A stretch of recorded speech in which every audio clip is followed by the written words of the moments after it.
हे पार्थ, इस युद्ध भूमि की मध्य रेखा पर खड़े होकर तुम्हारी दृष्टि पर मोह का पर्दा पड़ गया है।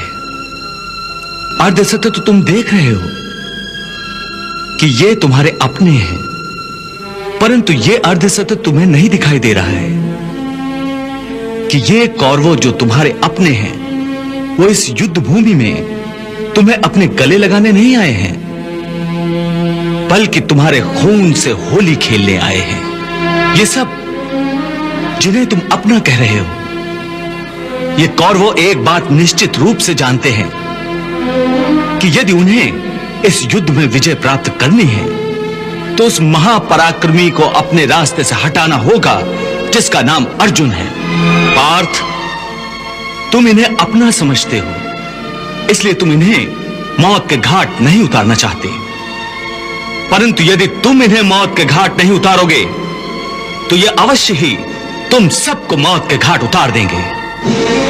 हे मधुसूदन, यदि वो मुझे मारना चाहते हैं तो मार दे, मुझे इसकी कोई चिंता नहीं, परंतु मैं अपनों को ही मारकर पाप कैसे कर सकता हूं?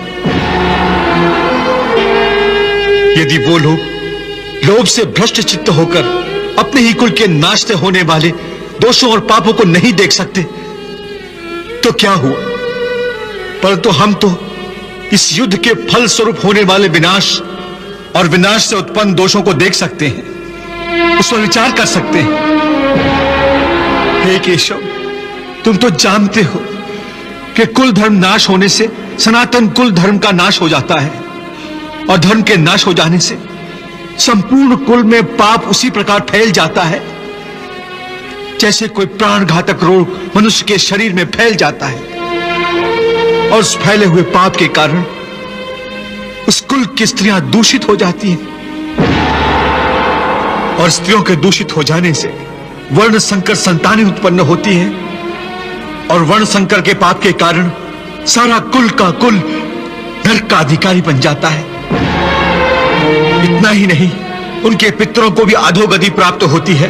कुलक्षये प्रणश्यन्ति कुलक धर्मा सनातना धर्मे नष्टे कुलम कृतस्सनम अधर्मो अभिभवत्युत अधर्माभिभवात् कृष्ण प्रदुष्यन्ति कुल स्त्रिय स्त्रीषु दुष्टासु वाषणे चायते वर्ण संकर। ये सब जानते हुए भी मैं युद्ध करूं, ये कैसे हो सकता है?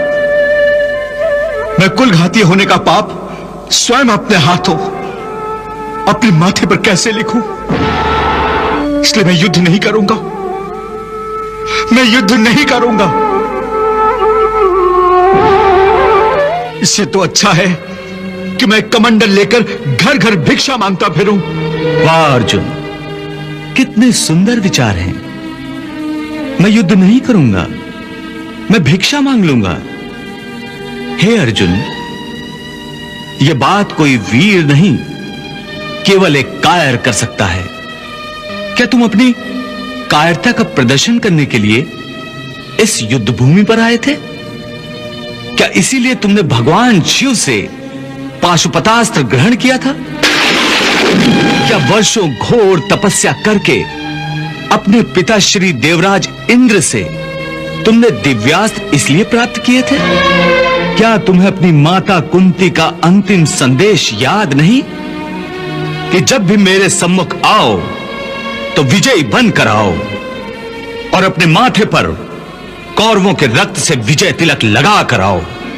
हे अर्जुन, याद रखो, अपनी माता के उस वचन को निभाने की जिम्मेदारी तुम पर है। इसलिए अपने हृदय की तुच्छ दुर्बलता को त्याग कर क्षत्रियों की भांति युद्ध करो, क्योंकि क्षत्रियों का धर्म है युद्ध करना।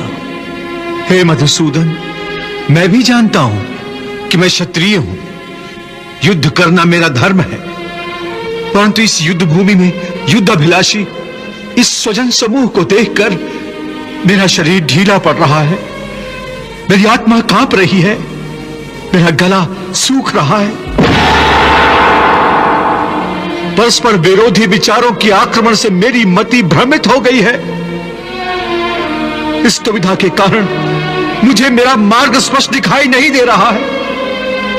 हे कृष्ण, तुम मेरे गुरु हो, भगवान हो, मैं तुम्हारी शरण में आया हूं। अब तुम ही मेरा मार्गदर्शन करो, मुझे रास्ता बताओ, क्या उचित है और क्या अनुचित।